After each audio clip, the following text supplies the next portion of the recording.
Aloha and welcome to Island Connections. I'm Ibrahim Aoude, narrating ethnicity, gender, and Hawaiian culture. We have three special guests this evening to talk about this topic.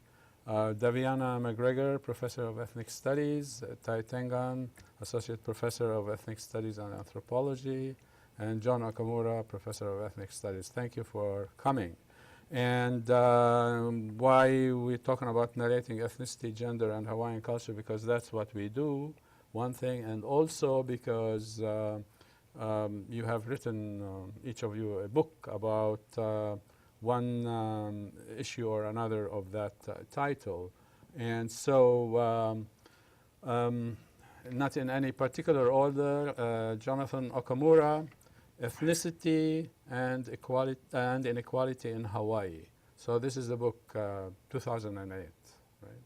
So it's a good book. I recommend it very much. So I also recommend this book by Davianna McGregor, Na Kua'aina, Living Hawaiian Culture. And it is 2007. Yes, 2007. So that's another one. And last but not least, Tengan, Native Men Remade, and 2008. All right. So we have those books that we would like to talk about, and also talk about in the context of what is going on in Hawaii, or has been going on in Hawaii recently, and yesterday and today as well, because all that relates to what we do at Ethnic Studies. So I start with you, Davianna. What prompted you to write this particular book? Well, this book is based on my research for my doctoral dissertation, and what prompted me to do that was just my experience with the protected Kaho'olawe Ohana and with the kupuna who come from the different islands, Maui and Molokai and Hawaii Island especially, and their contributions to the work of the protected Kaho'olawe Ohana. And so once I started off my story saying how I went with my students one spring break. We were going to go to Kaho'olawe, and there was this huge storm, a spring storm like there is sometimes in March. And Uncle Harry Mitchell from Kenai, Wailuanui, Maui had met us, and he was going to accompany us over to the island. And we all were in Lahaina. We got on the boat, and we were, still close to the coast. And the boat was rocking and rolling, and my students were throwing up all over the place. And then Uncle Harry said, "Well, did you have enough?" And we said, yeah, take us back. We don't want to die. And then we were off of Olowalu, and my students just like jumped off, and they just didn't even want to stay on the boat to go back to Lahaina. And then Uncle Harry said, if I had, so what do you do? You're a professor, right? I said, yeah. And he said, well, did you know there was a big storm coming? And I said, well, not really. And he said, you didn't, hear all the warnings and look at this. How did you think we were going to cross the channel? And we said, well, I didn't really think about it. And said, he said, well, I knew if I told you folks you couldn't make it, you folks would, beg. And so I just took you out, and now you're begging me not to go. So that was his lesson, a big lesson about, pay attention to what's around you. And then he took pity on us because we had, I had 15 students, and we had food for a week and no place to go. So he took us home with him to Kenai, and we stayed at the church, and we worked in the taro patches, and he told us all his mo'olelo. And so that's when, it occurred to me that, there's such a rich history of people who are living in the neighbor islands, the rural communities of our islands, and how much of the culture they have continued to practice because it's part of their day-to-day life. And so I continued to, look. I interviewed Uncle Harry for a large part of my book. It's about Kenai, Wailuanui, but the larger Hana Coast, based on his interviews, but then also the research that I did.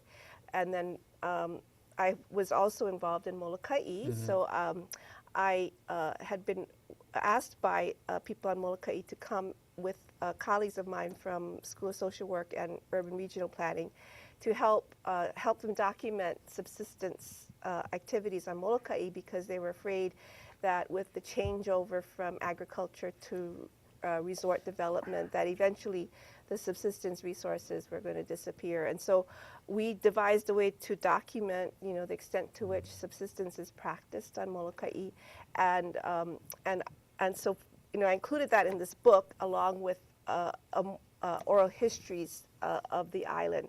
When I was doing my research for the dissertation, I was very fortunate to be allowed into the audio recording collection of the Bishop Museum, and I was actually the first person they allowed to listen to these interviews that had been conducted by Mary Kavenapukui in the 60s. She went out to every island. She was doing research for place names, and she was asking kupuna to, how does it sound? What is the mo'olelo for this, the meaning? And so there's this rich history of all of our neighbor islands, and Oahu too, about what these place names are. So I was able to use that oral history from that period and include oral histories I did in my own work in the book. And then the final place was Puna district, and there I had been involved in helping the community or the Pele Defense Fund, Pele practitioners document cultural practices to protect the Pele from geothermal energy development, being assaulted by that kind of development. So I did, again, history and interviews in the Puna area. So the book has those Molokaʻi, Hana, and Puna, and I also did some research and oral histories, collected oral histories for YPO. Yeah, because it was interesting how you started the book with that story. And, again, this is the photo, yeah? Yes. Right here. That's of, Uncle Harry Mitchell. Uncle Harry Mitchell, and the story about the boat and the students and you. Yes. So that's interesting. The other thing that I liked also is the interviews that you listened to that.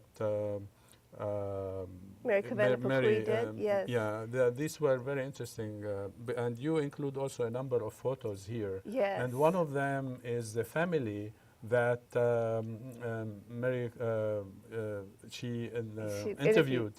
And I like this one. I'm trying to find it. 1961 picture of a family, I think of 5 or 6.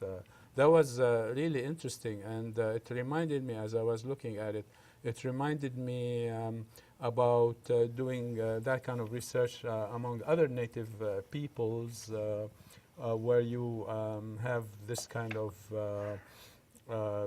interview process going, like this one? not this one, another one, yeah. I'm Okay. trying to Well, this look one's for interesting. it. Yeah, this one is an interesting one too. You know what? Yeah. So I got this one. I don't know if they can see it, but it's from the Hawaiian Historical Society, and they didn't have. They didn't know who he was. And then when my book was published, there was an article in the paper about it. And then I got a phone call from Amy Hanaiali'i, and she said, "Where did you get that photograph?" And I said, "Oh, Hawaiian Historical Society." She said, "That's my great-grandfather." Wow. And it was, he's in Wailua. I didn't know where it was taken, but he when he lived and worked in Wailua. So that was really wonderful to get that connection. Oh, I see. You have that other one. Yes. This is one. This one. I'd like to show it because it's really striking, at least to me. And I thought that would be a nice one to show. It is. I think it's a classic. You talk about that picture as a classic, but also this one. So it's interesting, this particular book about it. We'll talk more about that in terms of your previous research on the cultural kipuka that you also include here later on. And we'll talk about that. Tai, would you give us an introduction to why you wrote this book and what it meant for you to write this particular book? At this time, especially. Okay, sure. Thanks. Well, I'm glad you started off with Davianna's work because in many ways her work that looks at the kupuna and the rural communities that maintain the knowledge and the traditions and the struggles of these communities to protect the sacred lands. That's really the historical backdrop for the context of my book, which is focusing on the efforts of Native Hawaiian men in contemporary society to reclaim cultural identity, and in particular for Hawaiian men to reclaim a sense of what it means to be a Hawaiian man today through connection with the past. And these are cultural aspects that were it not for the kupuna, the Kua'aina, and the kipuka that Davianna has described would not be possible. In particular, the group that I'm writing about and I'm also a part of as a member is called the Halemua, and it takes its name from the men's eating house in the traditional society in which there was separate eating for men and women.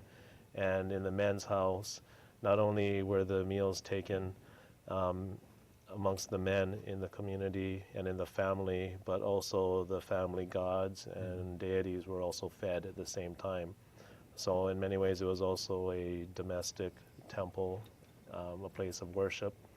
It was also an educational institution in which young boys were initiated and taught their kuleana, their responsibilities as kane, as young boys growing into men in the family. This was one of a number of different institutions which essentially were abandoned following the Aikapu, the end of the separate eating religion. And it's not to say that all of men's places were lost after that time, but that moment in which the traditional religion and the separate eating was ended in contemporary society becomes a kind of metaphor for what happened to Hawaiian men in particular. And as Davianna pointed out, it was really Hawaiian women in particular, people like Mary Kawena Pukui, who were the keepers of the flame, as Eddie Kamai's film focuses on her, as well as Edith Kanakaʻole and Iolani Luahine as important Hawaiian women who maintain traditions. And in large part, it's also because men, by and large, went into the Western system of government and work, entering wage labor, often abandoning the lo'i that Davianna writes about as they're going to the cities, and also leaving Hawaii on ships from very early periods. There's a lot of history there, and in a way it is that history that I tried to look at again in response to the question that many people in the community had been raising: where are the men? As the cultural and political movements were led in large part by women, especially as it was viewed in the 80s and 90s. And I think one of the contributions, though, of Davianna's work is to also look at the period of the 60s and 70s when this organizing started, in which men were prominent and in different ways. But by the 90s, there'd been a kind of sense that men were missing from the picture. And so this group organized on Maui in response to some of these larger questions of where are the men in the community. And there's a direct connection too with one of the kupuna that Davianna interviewed from Hana, Helen Nakanelua. It's her grandson, Kaio Nakanelua, who is the leader of our Hawaiian men's group, the Halemua. And there's also aspects in her book that she talks about the kupuna from Kaupo and the Marcials from the ranch there, Kaupo Ranch. And one of that clan is Sam Ka'ai, who is sort of the elder for our group, and he is also featured in the story of the Halemua and how it served as a place for the gathering of Hawaiian men to reconnect with traditions, with the past, and in the political context in which the stakes of a Hawaiian identity are very high. It's really in the context of struggles for recognition, political recognition, which for different people mean different things. For some, it may be recognition under U.S. federal law as a domestic dependent nation. For some, it means recognition under international law as an independent nation state. But all of these different political contexts of the Hawaiian sovereignty movement, together with the Hawaiian Renaissance, the new flourishing of culture and arts that in large part came because of the aloha āina, and that as a theme for organizing out of Kaho'olawe, out of the hokulea, the renewed pride and confidence in the Hawaiian past, and many other social and political dynamics, which as ethnic studies scholars, we also look at the connections with the civil rights movement, the anti-Vietnam War movement, the other minority movements in the continent, American Indian movement, and so forth and so on, to situate our own struggles. And so it's out of that personally, I grew up at a time when it was okay to be Hawaiian. It was really good. It's not the same situation that some of the older men in the group experienced. Many of them middle-aged, 40s and 50s, some 60s and 70s, and different experiences were, I think, a point of discussion. And you mentioned the point about narrating. Right. A lot of what the men in the group do is to talk about their experiences of what it meant to be a Hawaiian who was perhaps growing up in the 60s or even earlier in the 40s, and how they've been struggling to connect with a Hawaiian community that has now become, in large part, transformed and redefined because of the movement, the Hawaiian cultural nationalist movement. Yeah, I liked also the subtitle, which is Gender and Nation in Contemporary Hawaii. So I think we can talk more about that, but I think what you said gives the context to which we will be talking about here. John Okamura, this is again your ethnicity and inequality in Hawaii. And again, why did you write this book beyond the obvious, but in terms of inter-ethnic relations, etc. in Hawaii, given the fact that, although we are in Hawaii, which is, it's an indigenous space for us, but the fact of the matter is there are all kinds of other peoples and so forth, and a number and a lot of them are in fact mixed ethnicity, etc. So what has ethnicity got to do with inequality, and why did you write the book and so forth? Well, I was concerned with the problem of ethnic inequality as a long-term issue here in Hawaii, and something I've been thinking about for a long time too. Especially even from the time I went away from Hawaii and grew up in California, or went to high school and college in California. So it was an issue I wanted to address once I returned, and because it's something that has bothered me for a long time about the ways that groups like Hawaiians or Filipinos or Samoans are very much disadvantaged, discriminated against, negatively stereotyped in Hawaii. And so writing the book was a way to address that problem and to present it in ways that I thought people could have a greater understanding about it, and especially how ethnicity operates as a structural principle, responsible for the differential status of groups, their differential access to education, occupation, income. At the same time, though, I was looking at identity construction as one of those ways that groups like Hawaiians try to advance their political economic interests. So unfortunately, Ty's book came out the same year my book came out, so I didn't have his book to access, although I use some of the chapters now in the course on ethnic identity I teach. And but the idea is about the construction of Kanaka Maoli identity, for example, that one can find in his book. Just the cover itself is a representation of that in terms of, you see, ritual, culture, values, dress. And those are the kinds of things that I talk about in terms of why Hawaiians would construct an identity as Kanaka Maoli, as opposed to Hawaiian or Native Hawaiian even, as a means of advancing the goals of the sovereignty movement. And so I talk also about other groups that don't engage in identity construction, like Japanese Americans and Filipino Americans, but for very different reasons.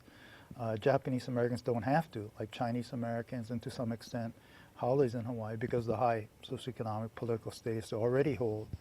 But for Filipino American Samoans, the reasons they don't engage in identity construction to the same extent, I say in the Kanaka Maoli cases, the ways in which racist stereotyping dominates their identities in Hawaii, so it makes it much more problematic for them to assert an identity of their own making and have it accepted by the people who live here. So I think some of the arguments I made are still relevant. For example, if we were to look at how ethnic inequality is maintained, one of my arguments is just discrimination in institutional form. So I talk about the underfunding of the public schools. Friday furlough is a perfect example of that.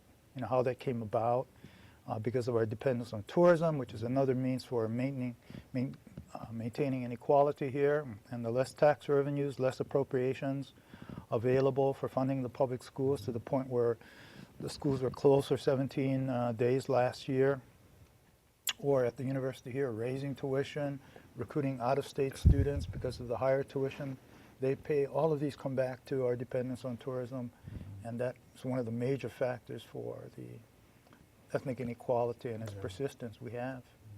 Yeah, well, one of the things you have like a section about inequality and education, right? So could you say something more about that? Aside from like the increased tuition, etc., because then they'll be here already, but education, like. Well, because of the underfunding of the public schools that has been the case probably since the 70s. What the Friday furloughs position problem showed is how the underfunding is not seen as a priority for our legislators to address. I mean, we're involved in these discussions with some legislators. They came on your show, Willa Sparrow, Roy Takumi, last fall. They were concerned to resolve this issue, but other legislators weren't. They were unwilling to call a special session. Will talked about, well, this has to be addressed right away. They didn't do that. They waited till the very end of the session to come up with the money to bring an end to the Friday furloughs for this school year, even though that money was always available. They didn't have to raise taxes, come up with some means by which they could come up with the $50 million, but because of this lack of concern for public education, where most of the students are from minority groups, Filipinos, Hawaiians, Samoans, other Pacific Islanders, Puerto Ricans, Vietnamese, large numbers, increasing numbers of Mexicans, Latino students now, maybe 70% total. Those are the ones most disadvantaged. So this is why I consider discriminatory underfunding, because of the differential impact it has. Chinese, Japanese, Hawaiians not as affected negatively because of the way that have greater access to private school. And so this limits the access of minority students to get into the university. Not Hawaiians, right? Yeah, Hawaiians are the most, have the majority in the public school. They're the plurality. They're the largest group in the public schools. 26%. Yeah. So they're affected too by the. Oh, sure. Yeah, but it's talking. You said Japanese, Chinese, Hawaiian. Yeah. I think you meant Japanese, Chinese, Haole. Oh, yeah, sorry. Yeah. Okay. First of all, I know what you're talking about. No, you said. Okay, thanks. I've read your book, so I know that in the book you say Japanese, Chinese, Haole, Thanks, yeah. and Hawaiian, But, as yeah. you had mentioned earlier, group with the majority of Okay, the other thanks. groups. Okay, yeah. But that becomes more of a problem then also when they come to university because of the ways that they are being excluded. Right. Yeah, it's interesting, what you say about the question of identity construction and why some do and some don't, which leads me to, tie talking about gender and nation in contemporary Hawaii. So here there's, an element, native men remade. It's already like identity construction right here, but in a particular context, not on an individual level perhaps, or on an individual level in a particular context, which is nation in contemporary Hawaii. So could you say more about that? Well, the context of nation is to think about identity construction, both ethnic identity as well as gender identity, in the context of the Hawaiian cultural nationalist movement, and it's also to think about the ways in which colonialism, and it is a term I still stick with, despite some of the recent literature saying that colonialism is the wrong term, but the extension of U.S. power into Hawaii and control economically and politically of the islands, legitimate or not, is colonial. Is gendered. I mean, there is a way in which that process itself is also gendered. It affects men and women differently, and there's a gendered imagery and code that is used in the process. And the best example is to think of, what do you think of when you think about Hawaii? At least, well, it's probably a better question for people not from Hawaii. But usually the first notion that comes to mind is the hula girl, right? And this kind of boils down this history of making Hawaii seen as a passive feminine place waiting for the entry of a strong white male. It's the imagery that operates in tourism, it's the imagery that operates in militarism.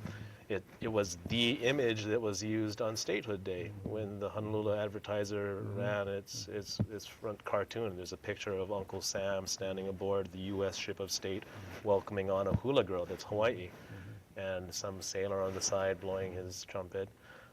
And completely absent from the picture are Hawaiian men. And this is another point, is that this process is one that erases the presence of Hawaiian men. And I want to kind of stop short of saying that Hawaiian men were completely disempowered by colonialism, and I think some of the research that Davianna has done really shows that Hawaiian men were very involved in electoral politics during the territorial period up and through early statehood. But I think a lot of what happened after the war with the rise and prominence of Japanese Americans after the Democratic Revolution, things that John talks and teaches about, really led to a shift in political power away from Hawaiians who were tied to the Republican Party and more towards the working people and Democrats. Because shifting to Davianna from what you just said as regards to Hawaiian men have been involved in the political process, Republican Party and all that kind of stuff. In what context were they doing it? In a particular context, like Haole dominated culture, economy, and so forth, right? And then to what extent were they, when they were involved in the politics and society of Hawaii, to what extent were they promoting Hawaiian culture, and to what extent they were being quote-unquote civilized? And you mentioned something about that kind of stuff too. So could you talk more about that, or what do you think of what we were just saying? Well, no, I think the men who were involved in leading in politics were advocating for Hawaiians. I mean, that's how we had the Hawaiian Homestead Program come about, because they were using the political arena to advocate for Native Hawaiian empowerment. And of course, it was still within the larger framework of the Big Five monopoly, but still, Native Hawaiians were the mayors, at the county level, and they filled the majority of legislative seats, the majority of appointed positions, and then in certain fields, the police force and then most of the public works are all Native Hawaiian. Still today, most of the United Public Workers Union is all Native Hawaiian. So the Hawaiians really were fully functional at all different levels, and I think one measure, though, of the passing of the culture is that language began to be used less, and because language was banned as the official language, so it wasn't the language that could be used in electoral politics. It wasn't the language that could be used in instruction in the schools, and I think that was one indicator that Hawaiians were being forced into this American mold, and had to communicate and conduct business in American or English. But it's, at the same time, Hawaiians participated as well in Hawaiian cultural affairs. So you'd had to be more so, I guess, bicultural. But I think the tragedy is that those who were young and were in schools in the territorial period were then subject to American education. And so, they really targeted, at least the American colonial policy really targeted the young children, and, so that language was set aside, and they had to conform to American culture and values that were being promoted in the school system. And so that's, the generation that grew up in the territorial period are the ones that had the language, punished out of them, literally, and were taught that they had to really assimilate in order to advance. But you still had the older generation who were, as long as they were alive, they were still pretty much still advocating for the Queen and for resisting. But I mean, like my father grew up in the territorial period. He went to Kamehameha School. At the time, the schools also didn't allow the instruction of language. So he lost the language. He knew it before he entered the school. He used to speak it fluently, and then it sort of got taken out of him because he had to, in Kamehameha schools, he couldn't speak it. And so, he had to just think. And when I started to learn Hawaiian in college, it was really painful because he wanted to communicate, but it was grasping for language terms. So. Yeah, because on in terms of that period, one could interpret it in multiple ways. One is that given the space, the political space and the power structure, etc., Hawaiians had to make do with what they have to promote, whatever of Hawaiian culture to continue on. That's one interpretation. Another interpretation, and need not to be like contradicting the other one, but like maybe making it, expanding on it, is that you had to become quote unquote civilized in American culture. American culture, therefore forget about Hawaiian language, etc., because it is barbarian or uncivilized or something like that. So here you have some kind of dissonance in that sense that really begins to create or reconstruct Hawaiian identity, in ways that were not there like in the 19th century or mid-19th century or even late 19th century. Yeah. So this has then to be happening, would be happening within the changes in the political economy as well, and then becoming territory, etc., etc. So I think it's a space where you can have multiple interpretations of it. The more expensive one is the one that maybe would allow us to capture more of what really was going on, even though we were not there. You know what I'm saying? So that's, Well, so, I mean, when I started off in my research, I wanted to look at the first 30 years of colonialism and how were Hawaiians impacted in those 30 years, because most of the histories, go up to the overthrow, and then they Hawaiians disappear, and then, then there's the Renaissance in the 70s. So what happened in between? And then I was looking at the records and Hawaiian politicians and such, and then I realized that really it's in this period from 1900 to 1930 that there begins to be this disparity between Hawaiians who are living on Oahu and Honolulu, and then Hawaiians who are living in rural Oahu and then the neighbor islands. And so those Hawaiians who are coming to have to work in Honolulu and they're getting displaced because the plantations are expanding, so more Hawaiians are displaced from their ancestral lands. The irrigation networks are going into the rural communities, and this is also marginalizing some of the taro producing lands that they had. So then they're forced to come into Honolulu to get work. And the tenement districts explode. There's not adequate housing, and Hawaiians continue to be exposed to diseases and tuberculosis, especially at the time, the influenza epidemic in the 1920s. So, anyway, but what happens is that Hawaiians who are in Honolulu have to really adjust to the new society, to the multi-ethnic society. But then what I discovered is that in the rural communities, however, people didn't have to make those changes. And that's where the continuity came in, that you have people who continue to live in the rural communities. We call them the Kua'aina, means people from the back country. And when I was growing up, it meant, oh, the people who didn't know how to act when they came to Honolulu. But really, when I was researching this, Kua is backbone, and āina is land. And these people really are the backbone of the land.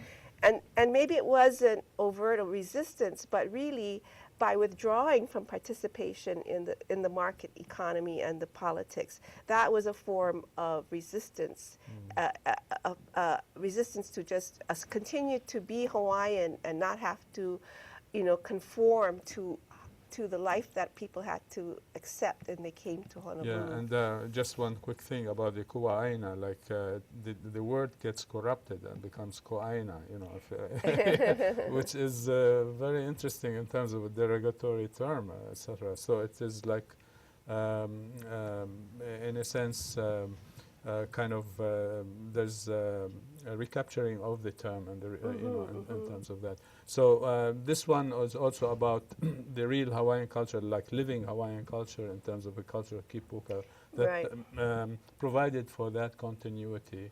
That in many ways, perhaps one can see it is let's put it that way, the backbone for the contemporary Hawaiian movement in terms of resistance, identity, and so forth. Yeah. So what I want to do also is connect it with the multinational, multi-ethnic society that we have, because you talk about inequality and so forth. And I'm trying to figure out in terms of the reconstruction of identity, say, of Hawaiians, indigenous Hawaiians, as we are talking about it, what do you see in terms of your research as regards to the reconstruction of Hawaiian identity and its relationship to the other ethnicities or ethnic groups in this one? Well, one thing would be how we look at Hawaii society as a whole, rather than think of all the groups as ethnic groups. Hawaiians should be viewed differently, not as an ethnic group, but as a group, as the indigenous people of Hawaii with a very different political legal status. So even applying, well, that's why I avoid talking about Hawaiians as an ethnic group or Hawaiian ethnicity. These kinds of concepts don't really apply to them in the same sense. All immigrants. Something like that. So I try to emphasize that to students. Of course, Hawaiians are here, and then we can talk about relations among different groups here, but not to think of Hawaiians as an ethnic group, or certainly not as a race. Right. Because there are real problems that result from that, beginning with the Rice v. Cayetano decision, when Hawaiians were viewed as a race by the Supreme Court.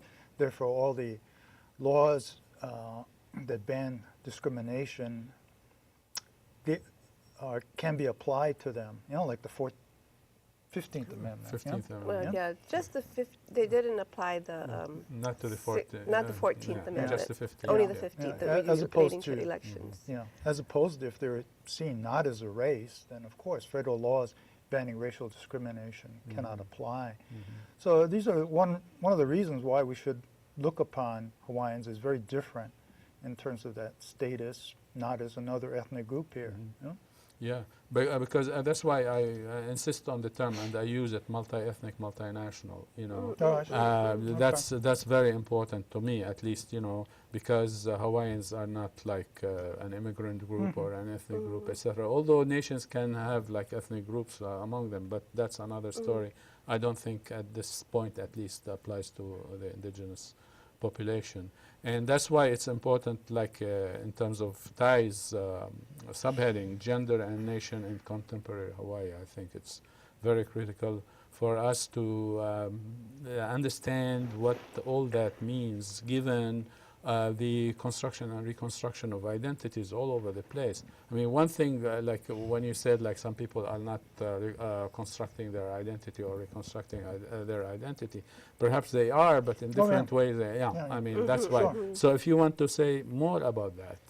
Well, when I say a group like Filipinos or Samoans aren't as actively engaged in identity construction, I don't mean to say they don't have an identity, they're not concerned about their identity, or in different ways that they might be asserting an identity. The work of, say, Rod Labrador with the PhilCom Center is concerned with those kinds of issues. But my argument is that the identities they assert, construct for themselves, are not really well known beyond their own communities, or they're not really appreciated in positive ways. So, for example, say Filipinos having strong kinship ties, assisting relatives here, assisting relatives in the Philippines, that gets distorted to, oh, they all live together in these houses, big houses, because they can't afford to buy their own house. You know, that isn't necessarily what's going on. This is also an affirmation of their own notion of what a family is. You know, it's an extended family as opposed to the nuclear family.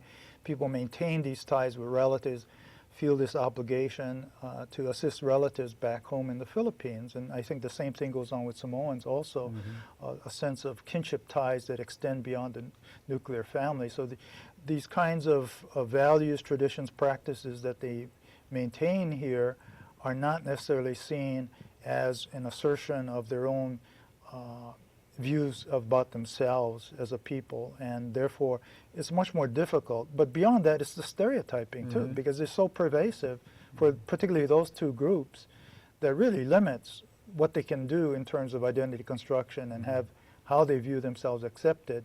The example to give, of course, is Hawaiian identity from the 70s, how that became completely turned around when people had this sense of shame attached to being Hawaiian, very negative kinds of stereotypes applied to them, and then there was just much greater pride that resulted from the Renaissance. Yeah, I mean, I think this is important. You know, this notion about the construction and reconstruction of identity, and in what ways they are being reconstructed. But another thing, like in terms also of identity construction that you talk about, is, for instance, where are the Hawaiian men, right? And why are they absent? What are they trying to do now to recapture that tradition, for instance, and that identity, the positive identity of Hawaiian men, etc. At the same time, you problematize the fact that when we talk about old traditional men's roles, etc., we need not understand them in the way that they were perhaps done in the past, because there are so many things that happened, you know, given the development of society, etc. And then we can still recapture the traditional without falling prey to the question of like gender roles, and so like you have like contradictions among genders as opposed to getting together and moving forward in terms of having a positive ethnic identity that is, I mean, a positive national identity for Hawaiians, etc. Could you say something more about the discussion that you have in the book in terms of the narrative? Sure.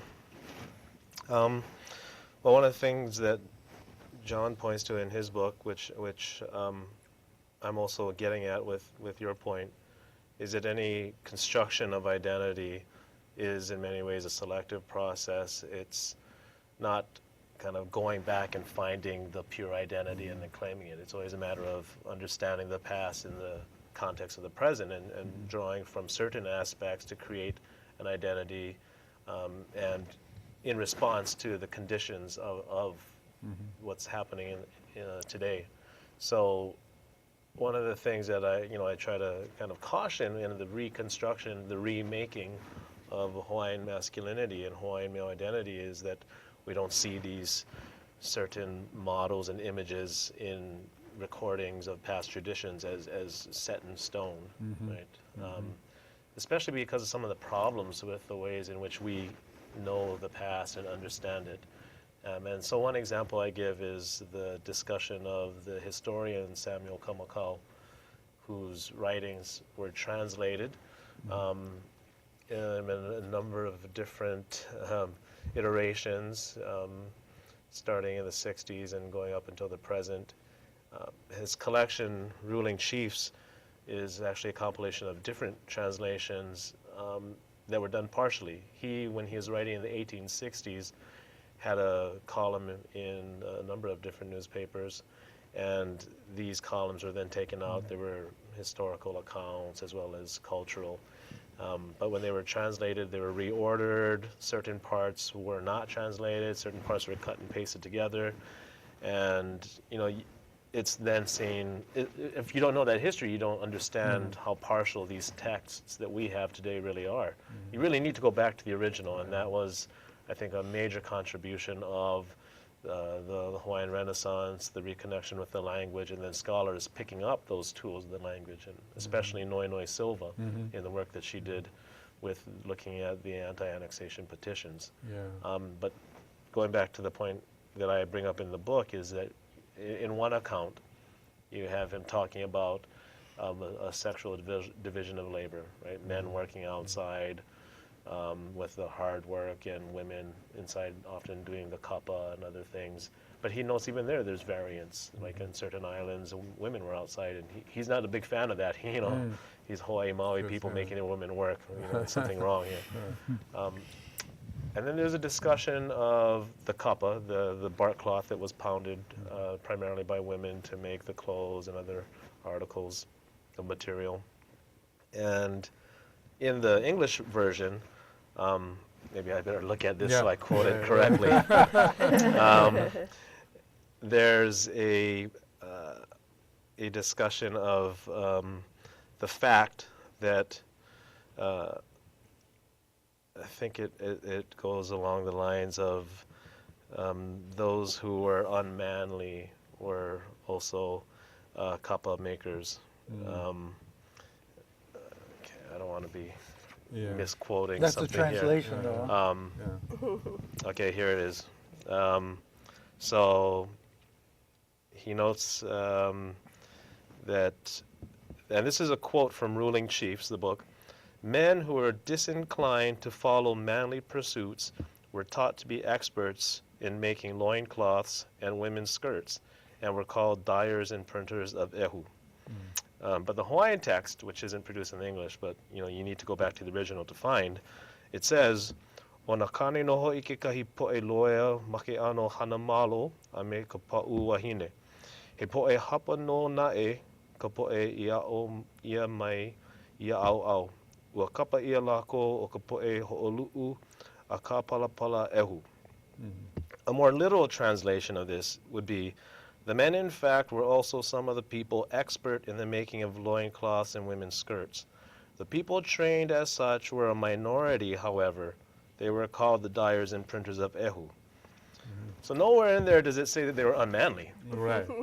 But And this is the basis for then, again, saying, well, printing and dyeing kapa was only women's work, and maybe the work of the mahu. Another category which has been completely misinterpreted in the present, mahu being transgendered, also transsexual, also hermaphrodite. It gets all kinds of definitions in the present. But essentially, and then it's in general kind of on the playground used as a way of kind of calling some guy a sissy. But this category gets degraded, and then it's like, well, only mahu can do that kind of work, or it's only for wahine. Look at the Ruling Chiefs, but that's actually not what it says, right? So I mean, that's why I'm warning about these kinds of. But that's finding the interesting roles. part about not only that when people do research. In terms of the dominant paradigm, they use works in English. I mean, one thing that you're talking about here. But the other thing is that they misinterpret the Hawaiian, and not only in terms of translation, but in terms of reordering, editing, copying, and pasting, and this and that, to create something. I don't know why they do that. I could guess, but I don't want to. But there are other things that needed to be done by people who really understand the language and try to recover really what was really going on in the minds like people like Kamakawa and others. And I think the language is one of these problematic areas when we're not going to the original language. But the broader point is that I think it's real dangerous if we start picking and choosing parts of the past to justify inequalities in the present. To say, well, that's how our Hawaiian men were. They were just all warriors, and we had a warrior society, and that's how we are today. It was like, okay. Which parts are we looking at here? Well, on the other hand, I think the history, though, that was written, I mean, you were asking where were the men in the 90s, but where were the women in the histories that have been written? Because the main historians were also men, Kamakau, Malo, I'i, Capelino, and in fact the mission had a policy that the women didn't have to be educated. There was an effort with the women's seminary to educate women, and then they were discouraged, and funding was not provided, and yet there were some pioneers of missionaries who did persist in setting up the seminary up in Maui. Anyway, my grandmother Hula? I should know. No. Yeah, Just the M, right? yeah, but as women, those of us who are trying to reconstruct who we are as Hawaiian women, we are looking a lot to the women deities, the women, and then the chiefesses, but there's not a lot written about what role women played in the religion. So the other stereotype is women didn't have a role in the religion because, during our monthly time, we were excluded from participating, and yet women played a major role in all of the religious ceremonies, including the luakini. It's just that the women were not the ones at the time who were writing and recording this. So it's all, we have to go back to our, our traditions, oral traditions. Yeah, also it's not the question of men and women, etc., what is left out of the culture and the history, etc., but also it's a question of what has happened to Hawaiian society, Yes. including the children, whether they are male and female as well. So I think this is the thing that needs to be recaptured, and works like this one, yours, and Thais and others, really begin to address that kind of thing that's lacking or is absent, in fact, of what's happening in terms of the creation of this knowledge or the discovery of this knowledge. And that leads me to something that I find in other works, like, for instance, not on Hawaii, maybe on the Middle East, Palestinians or etc., that this, I call it the Orientalist notion, ala Sa'id, in terms of, trying to represent certain societies, certain people, etc., without you are representing them from your Western gaze, and your Western paradigms, etc., and not really caring about the other way of how they might represent themselves, etc. So it is a time-honored kind of colonial imperial project in terms of narratives and discourses that really follow closely on the question of colonialism, imperialism physically, in terms of politics, economics, etc. And we need to figure out how these two things relate to each other, the physical and, the discourse kind of thing. I think it's very important to deal with those kinds of issues. And another thing that, in terms of what you talk about, the cultural kipuka and so on, in terms of the identity, could you say more about that particular thing? Yeah, so I guess as I was talking about looking at the rural communities, and as I looked, these areas were somehow bypassed in the trading period because they didn't have, good harbors, and then even during the plantation period, they didn't have either enough flatlands or enough water, and so plantations didn't get set up in these communities where Hawaiians continued to flourish, and Hawaiians made up the majority. Like in 1930 census, there was still like 90% of the population. So there wasn't that the ethnic or immigrant communities that were changing the social relations in these areas either. And so when I was, I was also working with the geothermal issue, we were looking at this phenomenon in the volcanic rainforest of kipuka, natural kipuka, where the volcano goes and covers the land, but there are these oases of full growth forests that remain intact. And then from these oases, then the forest begins to regenerate on the barren lava.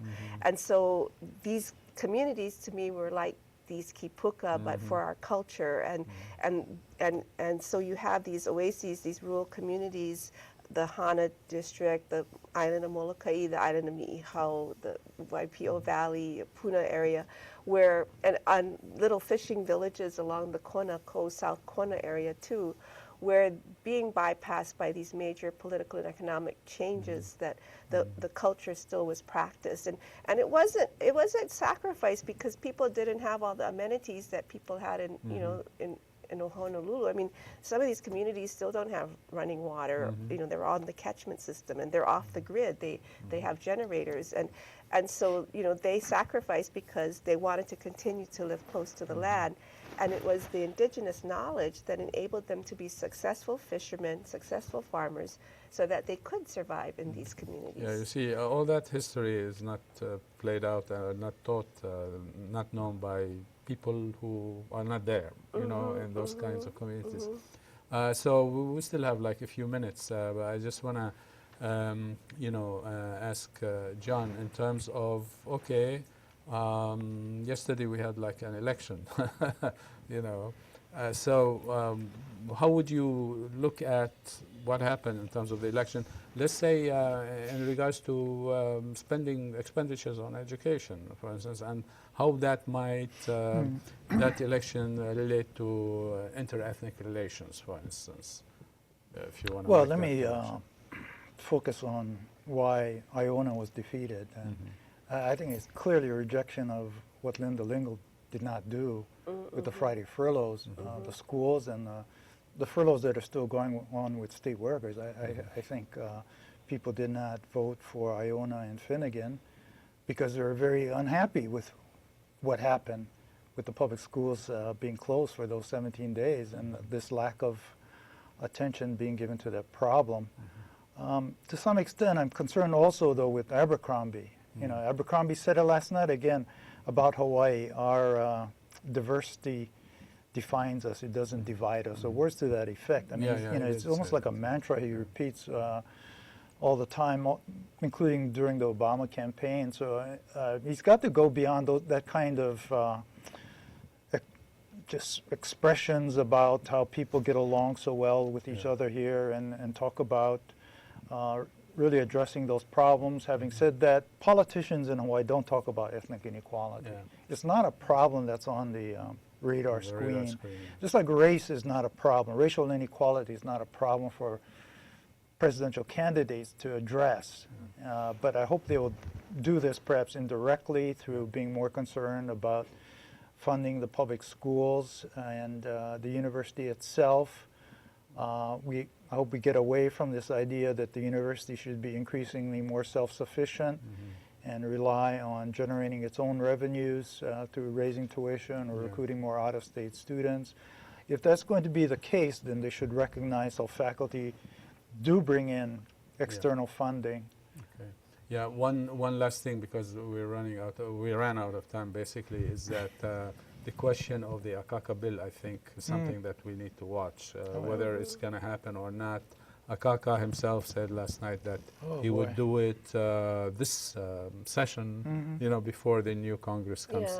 So we'll see what happens. But I think that's very important, perhaps food for thought for other programs, etc. So thank you very much for coming over and discussing this, and there's lots of this in these books to discuss. Perhaps we can do it later on.